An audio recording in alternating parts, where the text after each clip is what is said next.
A few pieces of in-home equipment is all you need to get this workout done.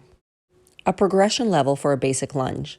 Slide the back foot behind you in the lunge pattern. I would recommend not wearing just a sock on the front foot. Either go barefoot or with a shoe, just to reduce the risk of any sliding. It's the back leg that you want to be able to slide back and forth on the floor. Floor presses are great for anybody with shoulder issues, so it really limits your range of motion. You can easily just do a push-up if you choose. The following core pattern puts a pull on the pelvis, and it also puts a pull on the rib cage. Basic cues.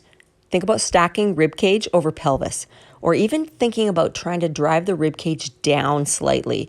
So hopefully you're not being pulled into an excessive extended pattern. Lots going on here. It's not just an ab exercise. You've got hip stability. You've got stuff going on at the foot. It's a cross-body pattern. Hold for capacity and keep tension through the system. If you don't have dumbbells or kettlebells, we all have buckets. Fill the buckets. Walk with the bucket. It doesn't have to be structured. We can walk forward. We can walk backwards. We can also add some side-to-side patterns. You can also change your speed of your walk. Just try to add weight that's at the edge of your ability.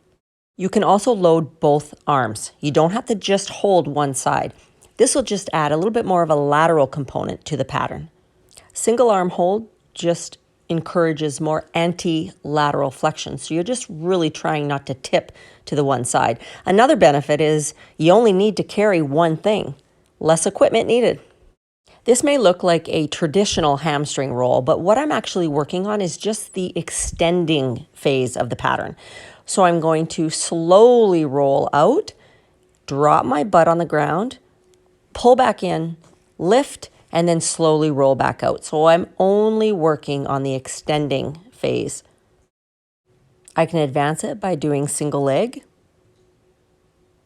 Again, just the eccentric phase of it. Extend, drop the butt, pull in, lift, repeat. Keep it slow and controlled. Now, if I want to make it easier, both legs, just lift my tailbone off, drive my rib cage down towards my hips, hold and breathe. Hamstrings are working hard to try to avoid any forward or anterior tilt of the pelvis. Adding in another trunk, another anti-rotation, anti-extension, some shoulder stability, upper back, lots again going on. You can do body weight, you can add dumbbells if you've got them. Our goal throughout these videos is to keep our general fitness population members going, to keep them motivated during this self-isolation. So we're not really saying how many reps and how many sets, because ultimately it's going to be up to the individual. And finishing with a goblet squat. If possible, on the bottom phase here, just hold a little bit longer. Feel around, see how the hips feel.